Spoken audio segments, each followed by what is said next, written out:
আজকে 29শে সেপ্টেম্বর খুবই গুরুত্বপূর্ণ একটা দিন।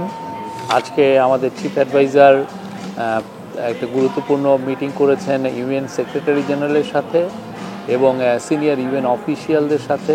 আজকে সকালে আপনারা জেনেছেন, আমরা অলরেডি আপনাদেরকে একটা প্রেস রিলিজ দিয়েছিলাম যে সকালে 9টার মতো হিউম্যান রাইটস অর্গানাইজেশনের প্রতিনিধি এসেছিলেন। কেরি কেনেডির নেতৃত্বে। কেনি কেনেডি আপনি জানেন, Robert F Kennedy centre human rights এর উনি প্রধান, এবং সেখানে অ্যামনেস্টি ছিল, তারপরে হিউম্যান রাইটস ওয়াচ ছিল, সিভিকাস ছিল, আরও ইন্ডিপেন্ডেন্ট হিউম্যান রাইটস ডিফেন্ডাররা ছিলেন। এরপরে ইউএন সেক্রেটারি আপনারা জেনেছেন যে ওইখানে উনি ওনাদেরকে আহ্বান করেছেন যাতে হিউম্যান রাইটস যারা অ্যাক্টিভিস্ট বা যারা গ্রুপগুলো আছে তারা জন্য বাংলাদেশে আরও ভিজিট করে। বিশেষ করে সামনের মাসগুলো খুব ক্রুশিয়াল, এই সময় তাদের ভিজিটটা উনি ওয়েলকাম করছেন, যে ওনারা আসলে তাহলে অনেক বিষয় নিয়ে, অনেক ফরগটেন ইস্যু নিয়েও তারা কথা বলতে পারবে। এতে যেটা হয় যে বাংলাদেশ গভর্নমেন্টের জন্য কাজ করাটা গভর্নমেন্টের জন্য অনেক কিছু ইজিয়ার হয়ে যায়, অনেক কিছু চোখের দৃষ্টিতে আসে। এরপরে ইউএন সেক্রেটারি জেনারেলের সাথে মিটিংটা ছিল সবচেয়ে গুরুত্বপূর্ণ আজকে মিটিং, আজকের কনটেক্সটে। ইউএন সেক্রেটারি জেনারেল উনি জানিয়েছেন যে ওনার সাথে ইলেকশন নিয়ে কথা হয়, রোহিঙ্গা ক্রাইসিস নিয়ে কথা হয়, গ্লোবাল যে ট্রেডের কিছু ট্যারিফের যে প্রোটেকশনিজম সেগুলো নিয়ে কথা হয়। উনি ইউএন সেক্রেটারি জেনারেলের সাপোর্ট চেয়েছেন আগামী ইলেকশন, এই ফেব্রুয়ারি প্রথমার্ধে যে জেনারেল ইলেকশন হচ্ছে সেই বিষয়ে, এবং সেক্রেটারি জেনারেল অকুণ্ঠ চিত্তে জানিয়েছেন যে তারা বাংলাদেশের এই ডেমোক্রেটিক যে ট্রানজিশনে ফুললি তারা সাপোর্ট করছেন এবং সলিডারিটি ঘোষণা করেছেন। সিমিলারলি তারা রিফর্মের ক্ষেত্রেও তারা ফুললি সাপোর্ট এবং সলিডারিটি ঘোষণা করছেন, যে এই রিফর্মটা ইন্টারিম গভর্নমেন্ট নিয়েছে এবং সামনের দিনগুলোতে ইলেকশনের আগে যেই কাজগুলো ওনারা করবেন সেটার সাথে উনি অকুণ্ঠ চিত্তে তার সাপোর্টটা জানিয়েছে। আর এরপরে রোহিঙ্গা ক্রাইসিস নিয়েও আলাপ হয়েছে, এবং রোহিঙ্গার বিষয়েও উনি তাদের রোহিঙ্গা যে আগামীকাল একটা অনুষ্ঠান, আপনি জানেন ইন্টারন্যাশনাল হাই লেভেল একটা কনফারেন্স হচ্ছে, সেই কনফারেন্সের বিষয়ে রোহিঙ্গাদের একটা ক্রাইসিসের, রোহিঙ্গা ক্রাইসিসকে যে রিজলভ করার জন্য এবং তাদের জন্য তারা যে বাংলাদেশে মোর দেন এ মিলিয়ন রোহিঙ্গা যারা বিভিন্ন শেল্টারে আছে, ক্যাম্পে আছে, তাদের জন্য উনি পূর্ণ সমর্থন এবং পূর্ণ সলিডারিটি জানিয়েছেন।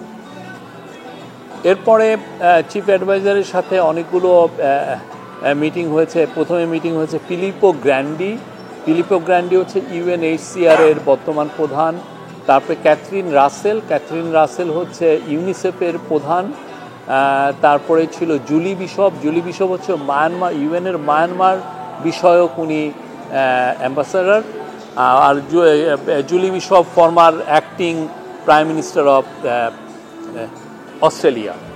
আর ছিল রবাব ফাতেমা, উনি আন্ডার সেক্রেটারি জেনারেল।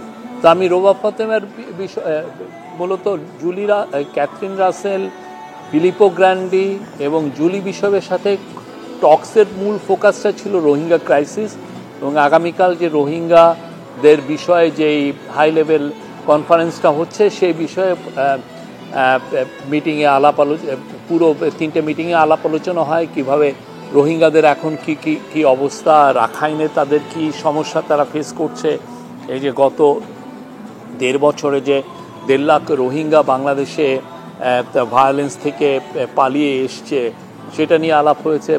রাখাইনের সামগ্রিক পরিস্থিতি, স্পেশালি যে সিভিল ওয়ার চলছে সেগুলো আলাপ হয়েছে, এবং রোহিঙ্গাদের একটা পাথওয়ে, কীভাবে একটা পাথওয়ে পাওয়া যায় ওই ক্রাইসিসটাকে রেজলিউশন করার জন্য, এবং অ্যাট দ্য সেম টাইম রোহিঙ্গারা যে যারা বাংলাদেশে আছে তাদের যে ফান্ডিংয়ের ইদানিং একটা সংকোচন আমরা দেখতে পাচ্ছি, সেই ফান্ডিংটা কীভাবে বাড়ানো যায় যাতে রোহিঙ্গা যারা শিশু, যারা ক্যাম্পে বড় হচ্ছে, তারা যাতে আশা নিয়ে বড় হতে পারে, তারা যেন স্কুলে যেতে পারে, তারা যেন যে স্কিল ডেভেলপমেন্টের স্কিল এর উপরে যাতে ট্রেন হতে পারে, যাতে একদিন যখন তারা তাদের দেশে ফিরে যাবে সেই স্কিলটা ওইখানে যে ট্রান্সফার করতে পারে, সেটা নিয়ে কাজ করতে পারে।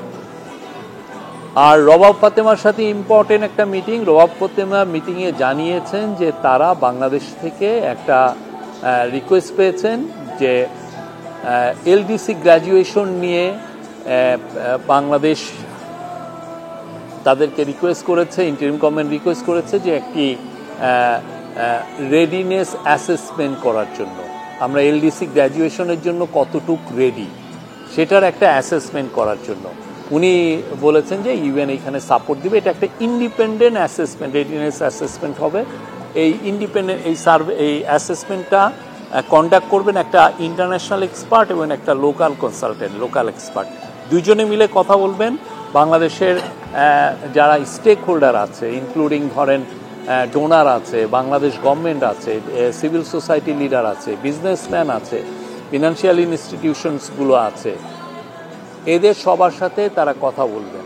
কথা বলে তারপরে বিজনেস চেম্বারগুলোর সাথে কথা বলবেন এবং বাংলাদেশের সামগ্রিক অবস্থাতে অ্যাসেসমেন্টটা তারা করবেন।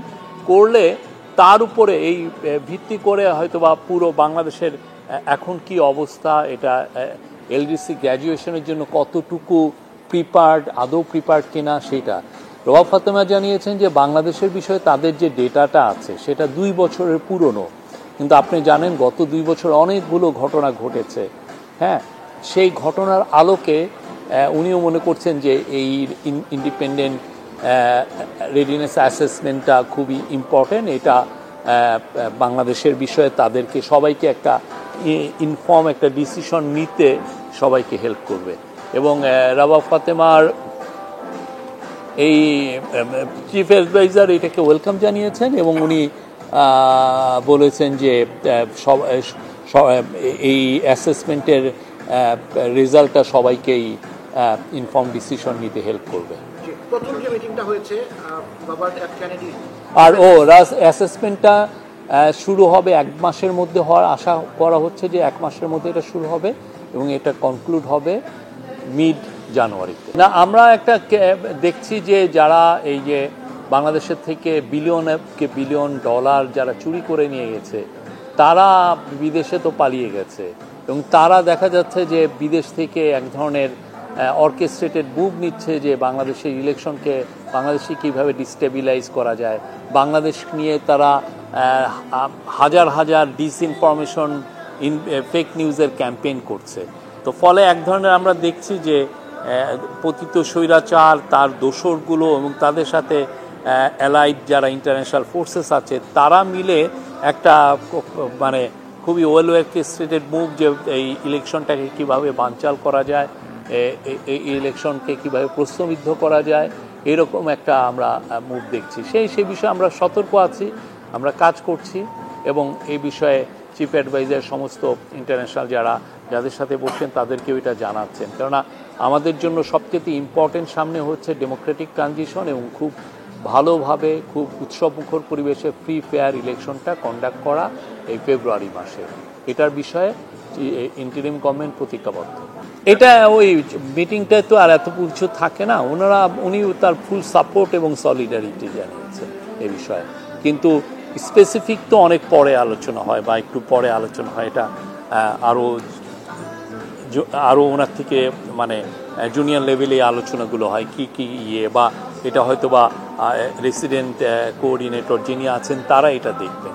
আমরা তো কাউকে তো আমরা নামে দেখছি না, বাট আমরা দেখছি যে একটা ওয়েল অর্কেস্ট্রেটেড মুভ আছে, আমরা এটা তো বলছি।